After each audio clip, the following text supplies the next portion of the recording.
After testing over 6 figures worth of analog tools and tech products to improve my life, there are only a few that I've stuck around and that I actually continue to use. In this video, I'm going to share 7 of them. These tools have completely transformed the way that I work and operate.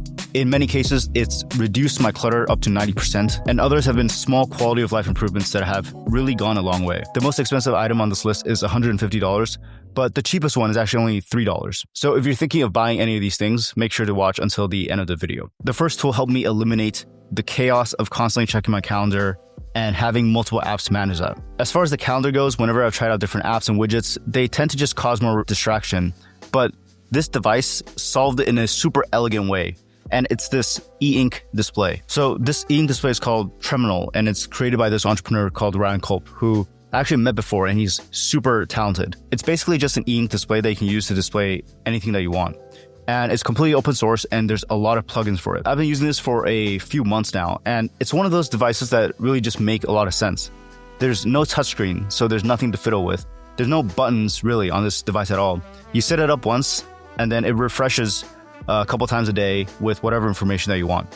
For me, I just have my calendar, which I think is really nice, and I just have this at my desk. But you can also have other things, like for example, if you sell stuff on Shopify, you can display your analytics or your YouTube analytics and even your sleep score from 8Sleep. The main benefit of having my calendar like this is that I don't need to constantly have my calendar open to see what I have going on next.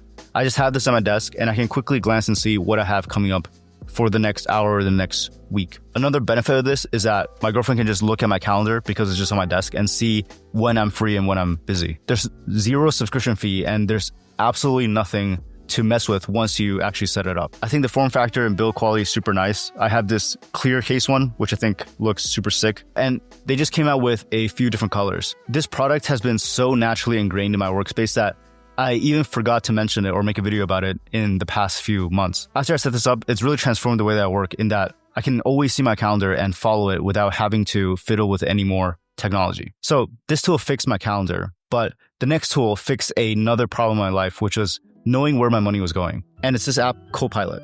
This tool has single-handedly saved me thousands of dollars by knowing where my money is going and also increasing my income. In college for a while, I used a manual spreadsheet where I tracked every single expense that I had and every single piece of income that I had, which although kind of worked, it was super clunky and it took a long time to actually maintain that and set that up. So eventually I stopped doing it. I've also tried out other budgeting and finance apps created by big banks like Mint and other ones like that, but they were all kind of antiquated and not that easy to use. It wasn't until about a year ago that I was recommended this app because of how easy to use and how beautiful the design was. So this Copilot, and what it is that it's a all-in-one finance and budgeting app. I mentioned this app in my What's on my iPhone mini and iPad video before. So I actually got in contact with the company and they agreed to sponsor this video. I was able to get you guys an exclusive promotion for this channel, which is a 2-month free trial. So you can try it out and see if you can actually save more money or make enough money to pay for the app after 2 months. So in terms of how the app works, you basically just log into your banking platforms and investment platforms, and then it aggregates all that information and tells you what your assets are, what your income is, and what your expenses are. The pages that have been super helpful for me is 1, tracking my recurring subscriptions. So I found a lot of subscriptions that I forgot I was still paying for, and some they even charged me with even though I canceled it. And so I was able to find that and cancel that through using Copilot. With investing, I also think that they have a better UI than most investing platforms, which are kind of old and antiquated. They've made it so that you can really easily see your cost basis, which is really nice. And you can also compare your performance with the market. So if you're not outperforming the market, you can just invest in the market. They just announced a new major feature, which is a savings goal. So you can set an amount that you want to save for by a certain date, and it'll set up automation so you can guarantee that you reach that. So this is what the goals look like. You can set a new goal, like a new car, and you can see how much further you have to go to get to that place. One thing I really like about Copilot, even though they are a subscription model, is that their values and pricing is super clear on their website. They don't have any hidden fees, there's no upsells, and it ends up costing less than 2 cups of coffee a month if you live in LA like me. So for me, this has been a totally worthwhile investment because I've just saved way more than I'm actually paying them. This next tool has helped me go from completely wasting entire days to having total control over my time and attention. It's helped me eliminate procrastination and make sure that I'm actually progressing towards the things that I care about. This started about 2 years ago when I was listening to Rob Dyrdek on this podcast called My First Million. So he's basically this super successful entrepreneur. He sold his company for $300 million and He's actually the founder of Momentous Supplements, which you might have heard of before on Andrew Huberman's podcast. What really stood out to me with Rob Dyrdek is that even though he had a lot of different projects going on, he had total control and balance in his life, and he had the data to prove it. He basically tracked his time meticulously every minute of the day so that he knows exactly how much time he's spending at his work, how much time he's spending with his family, how much time he's spending developing himself and his health. Because he does this religiously, he has the data to prove that he is in control of his time and attention. In the podcast, he says, I am human optimization. And that really stuck with me. I am human optimization. Since then, I also started to do something similar. And the way that I've done that is with this app called Timelines. I don't do it to such a high degree of accuracy as he does. But how I do it is that I start a timer whenever I'm working on something that I actually want my attention to go to. So if I'm working on YouTube, I'll start a timer and it'll start counting YouTube. And the same for socializing, hanging out with my girlfriend, or reading books. The reason why this is really important is because there's almost always a discrepancy between what we want to focus on and what we actually spend our time on. And by tracking our time, it makes it really clear to us. Out of all the apps that I tried, this is my favorite one because it has some automations that you can set up. So, for example, you can link it to your calendar and automatically track certain events. Or if you use a sleep tracker, you can also connect that and it'll automatically track the number of hours that you slept. What you get after doing this is that you get a total breakdown of how you spend your time over a week or a month.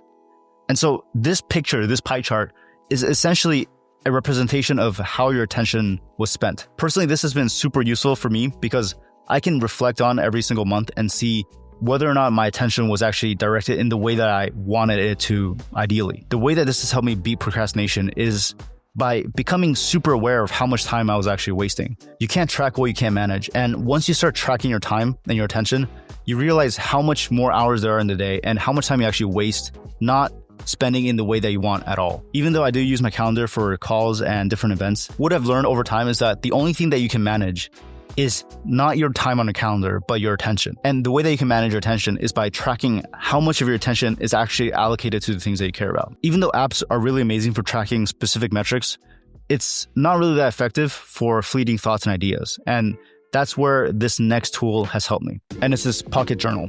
If you've seen some videos on my channel, then you've definitely already seen me mention this before. But the reason I wanted to include this is because the price to benefit ratio is still so overpowered. A pocket notebook is the single best way to track your fleeting thoughts, ideas, and even to-dos. Getting a pocket notebook is kind of like the gateway drug to using a main notebook where you can actually write down long-form ideas and thoughts. So if you're thinking of starting to journal, I highly recommend getting a pocket notebook and trying that out first. Think of how many times you're on the go and you have a thought or idea, or you're having a conversation with somebody and they tell you something that you want to actually write down. This could be a future business idea. This could be some book or movie that you want to look into later. There's just so much friction to having to get your phone, like figure out what app you want to open up and writing it down somewhere. And secondly, it might be weeks or months before you actually go back to your Apple Notes and see that thing that you wrote down. I think this is one of those times where our phones are actually not enough for our ideas because the ways that your ideas can express themselves are so dynamic. They could be an illustration, they could be numbers, they could be just a scribble. And the best way to capture that is with a pocket notebook. So the one that I use is the Field Notes hardcover, which I think has the best build and portability. I have this pen that fits right here. I'll link in the description if you want that. And I've also made a few modifications. So I put a MagSafe ring, which just makes it useful if I want to put it on a stand. And I also got a smart tracker in case I lose it. So it's pretty thin. I just taped it to the back. And so in case I lose it, I can still find it. One of you guys also reached out to me and recommended me this tip, which was to rip out the corners after I'm done with the page. And it makes it really easy to find the current page that I want. So I also recommend doing that. If you're curious about how I actually use my pocket notebook, you can check out the video that I made. I think when you start carrying a pocket notebook, you really start to see the world in a different way. When you have conversations with people, you can write it down. When you're bored in line or on a train, instead of pulling out your phone, you can write down some idea or journal out something really quickly on your notebook. One person I really look up to in history is Leonardo da Vinci. If you're not familiar with him, he's a super legendary artist, engineer, and inventor. And he's really famous for his notebooks. Like some of them have been sold for $30 million. In the book that I read about him, he told the student to always carry around a pocket notebook wherever they go. The reason for that is because he always uses his pocket notebook to sketch down different things he saw, study things that he saw in real life, and to write down different ideas to look into later. So yeah, I would recommend getting a pocket notebook and creating something like that for yourself. This next tool has been a super essential add-on as someone who uses a MacBook Pro as their main computer. So one major issue that you might not realize with using a laptop as your main computer is that The form factor is actually extremely not ergonomic. Because the monitor is below your eye line, you're always going to be looking down, and this creates a lot of bad posture and neck strain, which has happened to me. This posture can really add up and cause a lot of major neck issues later down the line. The way they have solved this is with this attachment that props your laptop up. This is a laptop stand by the company Magix, and it attaches to the back of your MacBook or any laptop. It's made of metal, so it's super high quality compared to some of the ones that you might see on Amazon. And unlike a laptop stand that you have to, pack up and put in your backpack, this just attaches to the back of it, so you always have it. If you have a dedicated keyboard and mouse, it makes it really ergonomic if you're working in a coffee shop or at a table. The ideal height that you want your monitor to be at is for the top to be at your eye level. So with this laptop stand, it's really easy to do, and there's a bunch of different angles that you can adjust to. Compared to the different ones that I've tested and tried, I think this one is pretty aesthetic, and it also is super sturdy. So yeah, I would recommend this laptop stand. The next item has helped me reduce a ton of distraction on my phone, and it's this iPod Nano. It's not the iPod Nano specifically, but rather a dedicated MP3 player. This model has actually been discontinued for a while, but it still has a super modern design and works really well. One really useful tip that I found to consistently drop into a flow state is to set up your work environment to be as similar as possible each time. And so the way that I've done that is that when I'm working, I like to listen to either white noise, brown noise, or some lo-fi beats. And rather than going on Spotify or YouTube to find the best white noise or best lo-fi, I just have a few of them loaded up on my iPod, and I can just plug in my earphones and start working immediately. But along with a playlist for working, I also have my favorite songs, I have my favorite audiobooks, and even videos that I can listen to when I'm working out or going for a walk. I found that using this device is just way more intentional than having an infinite scrolling feed on your phone, because you have to actually choose what songs, what videos, and what audiobooks that you want on this device. And when you're actually working out or you're going for a walk with this, you can't be sucked into different rabbit holes because it just has the different books that you actually want to get to. Even though the iPod Nano is discontinued, you can pretty easily find one on eBay, but you can also get a MP3 player like this, which I've used for a while, and it's a $20 one from Amazon. The last one is one of my favorite tools, and it's actually the cheapest one at $3. If you've ever gone down this path of trying out a new routine or a new diet, but you find yourself falling off, a lot of times it's not actually because of a discipline issue. Most of the time, it's just because you got busy and then you forgot that you were following this plan or that this was your goal for this year. So that's why in previous videos, I recommended putting your goals on your phone or somewhere obvious they can see it. And this tool really helps with that. So there are these whiteboard stickers. It's pretty self-explanatory, but you can just stick this in your room or in your kitchen, wherever you'll see it, and write down different reminders that could be relevant to that area or relevant to whatever routine that you're trying to follow. And this is the best method that I found to really achieve and make progress in any goal, is to keep your goal top of mind. That's really the battle that you have to fight. Even though having a pocket notebook and journal is really good for being aware of your goals, the whiteboard sticker adds another layer, which is a spatial awareness. For example, you could put a whiteboard sticker in your kitchen that reminds you what your diet plan is and what you're going to eat and what you're not going to eat. So every time you reach for the fridge, you see that. You could use it for different habits or rules that you want to follow. Like, for example, no social media until 12 p.m. every day. And putting those reminders in places that you'll have to look at and see every day. But even beyond habits and goals, it's also really useful for checklists in different parts of your office or home. So for example, I have a checklist behind my video of the things I need to do when I upload a video. It's pretty much a standardized procedure in Japan to have a checklist and to have employees follow that when they are doing something every single time. And this is what leads to a really high standard of excellence that you see in Japanese-made products and companies. And so you can also do that for yourself with a simple whiteboard sticker. The last thing I'll say is that even though some people might say you don't need tools to be productive, what I've personally found is that tools can help you be more productive by spending less time on the things that don't matter. Spending an hour on email might feel productive, but it's not actually using your time wisely. And so that's really the goal of the tools that I've laid out here. Benjamin Franklin famously once said, "The best investments are the tools of your own trade." If you liked the video, subscribe, and I'll make more of these videos. I'll see you in the next video. Let's get it.